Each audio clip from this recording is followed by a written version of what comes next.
자녀들이 세상을 살아가는 동안 이것만 꼭 잊지 말고 살아갔으면 좋겠다라는 것들이 한 가지 정도 있지 않습니까? 예를 들어서 가족을 사랑해야 된다든지, 형제끼리 우애에 있어야 된다든지, 신앙생활을 잘 해야 된다든지 등 여러 가지가 있을 수가 있습니다.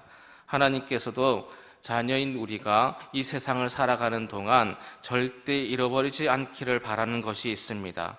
오늘 본문에는 그것이 하나님의 말씀이다, 이렇게 말씀해 주고 있습니다. 먼저 우리는 하나님의 말씀만이 영원하다는 그 사실을 잊지 않는 성도가 되어야 될 줄 믿습니다. 19절 이하에 보시면 엘리임 며느리가 블레셋과의 전쟁 소식을 듣고 아이를 조산한 후에 세상을 떠났다라고 알려주고 있습니다. 즉 엘리의 가문이 전쟁을 통해서 참혹하게 몰락하는 겁니다. 사실 이것이 엘리의 두 아들의 패역한 죄와 그들의 죄를 알고도 책망하지 않은 엘리의 죄에 대한 결과입니다. 그런데 일찍이 하나님은 하나님의 사람과 사무엘을 통해서 엘리의 가문이 몰락할 것임을 알려준 적이 있습니다. 오늘 본문의 상황은 이 예언의 말씀이 그대로 성취되는 것을 볼 수가 있는 거죠. 이것은 오늘 우리들에게 하나님의 말씀의 진정성을 보여주고 있습니다. 그렇습니다. 하나님의 말씀은 진실성이 있습니다. 그래서 단 한마디도 땅에 떨어지거나 헛되이 돌아오는 법이 없습니다. 그래서 이사야 선지자는 이사야 55장 10절에서 11절 이렇게 말씀을 선포하고 있습니다. 이는 비와 눈이 하늘로부터 내려서 그리로 돌아가지 아니하고 땅을 적셔서 소출이 나게 하며 싹이 나게 하며 파종하는 자에게는 종자를 주며 먹는 자에게는 양식을 줌과 같이 내 입에서 나가는 말도 이와 같이 헛되이 내게 돌아오지 아니하며 나의 기뻐하는 뜻을 이루며 내가 보낸 일에 형통함이니라.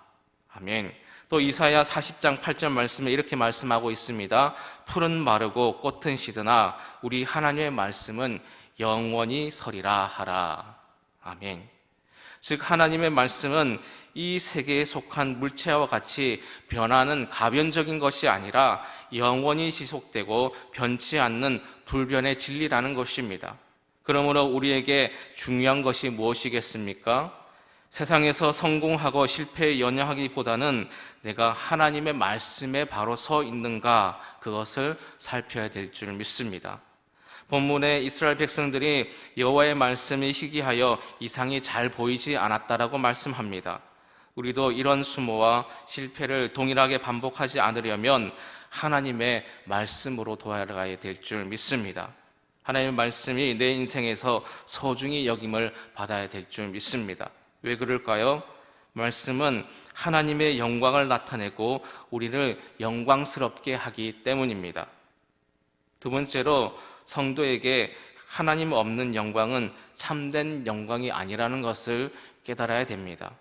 19절 말씀 보면 엘리의 며느리이자 비느하스의 아내가 마침 산기가 가까웠다가 하나님의 궤를 블레셋에 빼앗긴 것과 시부와 남편이 죽은 소식을 듣고 그만 아이를 조산하게 됩니다.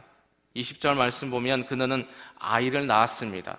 출산을 돕던 여인들이 그녀를 위로하기 위해서 아들을 낳았다는 소식을 알려줍니다.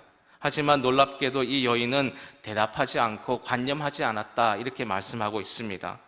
당시 고대 사회의 문화에서 아들을 낳았다라는 것은 정말 기쁘고 축복스러운 일입니다. 그럼에도 불구하고 이 여인은 조금도 기뻐하거나 위로를 받지 못합니다.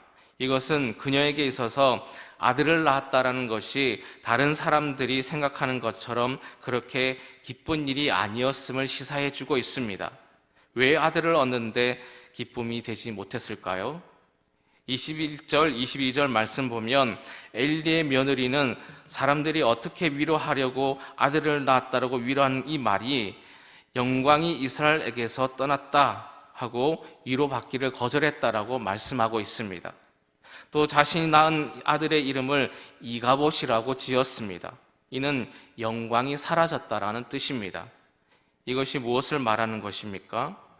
이스라엘 백성이 언약궤를 빼앗긴 것은 단순히 귀한 국보급 보물 하나를 빼앗긴 것이 아니라 하나님의 영광의 강체가 그들에게서 떠난 것으로 봐야 되는 것입니다. 이스라엘과 자기 가문에 하나님이 떠나시고 안 계신 그 현실에 대해서 인간이 가지고 있는 그 어떤 기쁨이나 영광도 참다운 기쁨과 영광이 될 수 없다라는 것을 그가 깨달은 것입니다. 아들을 낳은 것이 잠시 동안 기쁨이 될 수 있겠지만 그 아들이 앞으로 살아갈 그 이 땅이 하나님의 영광의 빛이 사라진 암울한 현실, 그것을 생각하게 되면 그 기쁨이 사라지고 마는 것이죠. 또한 이 아이는 아버지도 없고 할아버지도 모두 죽은 그런 홀로 어두운 세상에 버려지는 것 같기 때문입니다. 그렇습니다. 우리는 유일하고 근본적인 소망이요 영광은 오직 하나님뿐임을 알아야 합니다. 하나님 없이 찾아오는 행운, 하나님 없이 살아가는 그 참 행복, 그것은 있을 수가 없습니다. 그러면 오늘은 우리들은 어떻게 해야 되겠습니까?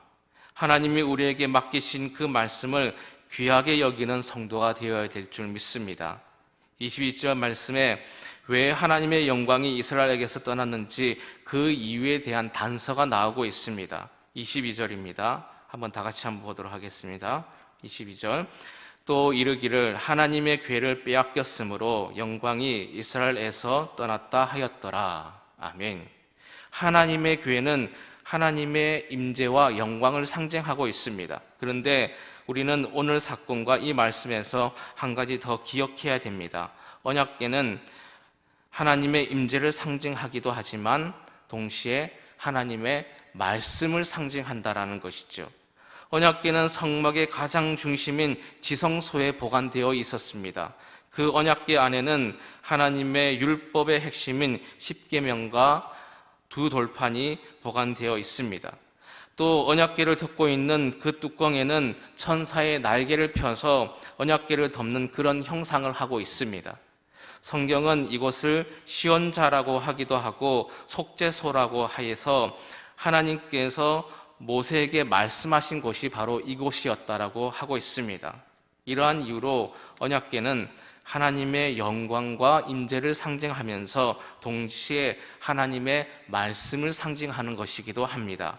따라서 하나님이 언약궤를 이스라엘에 두셨다라는 것은 이스라엘에 하나님의 말씀을 맡기신 것을 의미합니다.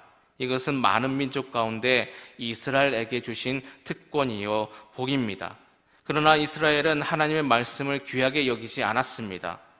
그리하여 말씀을 준행하지도 않았습니다. 그래서 하나님은 당신의 영광의 상징이자 말씀의 상징인 언약궤를 이방인의 손에 넘겨서 이스라엘의 패역함을 징계하셨습니다. 이렇게 하나님은 당신의 백성이 말씀을 귀하게 여기지 않을 때에 그들을 징계하시고 그 말씀과 영광을 그들에게 두지 않고 다른 곳으로 옮기십니다. 그래서 엘리 제사장의 며느리는 블레셋과의 전쟁에서 패하고 자신의 남편을 비롯하여 시아버지인 엘리가 죽고 언약궤마저 빼앗긴 그 소식을 듣자 아들을 낳았음에도 전혀 기뻐하지 않습니다. 그리고 자신이 이 상황에서 낳은 그 아들의 이름을 이가봇, 즉 하나님의 영광이 떠났다라고 탄식하고 있습니다. 말씀을 마무리합니다. 사랑하는 여러분, 오늘날 하나님은 교회와 성도들에게 말씀을 주셨습니다.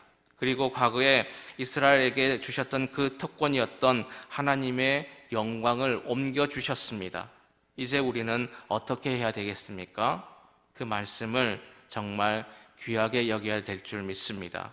날마다 묵상하는 것은 물론 말씀이 우리 교회와 우리 삶을 주관하고 이끄는 절대 기준, 힘이 되도록 해야 될 줄 믿습니다.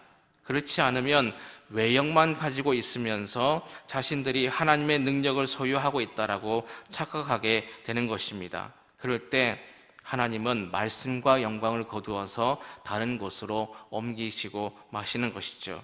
바라기는 우리 교회와 우리 가정, 나 개인이 하나님의 말씀을 빼앗기지 않도록 늘 하나님을 그 말씀을 기억하면서 귀하게 여기고 가까이 여기며 말씀대로 준행하는 그런 삶을 사시기를 주님의 이름으로 축원합니다.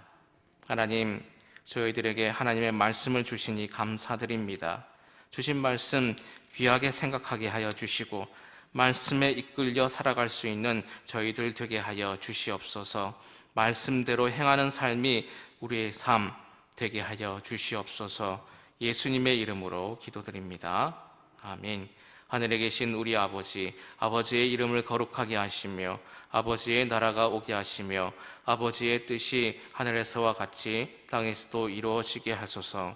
오늘 우리에게 일용할 양식을 주시고 우리가 우리에게 잘못한 사람을 용서하여 준 것 같이 우리 죄를 용서하여 주시고 우리를 시험에 빠지지 않게 하시고 악에서 구하소서.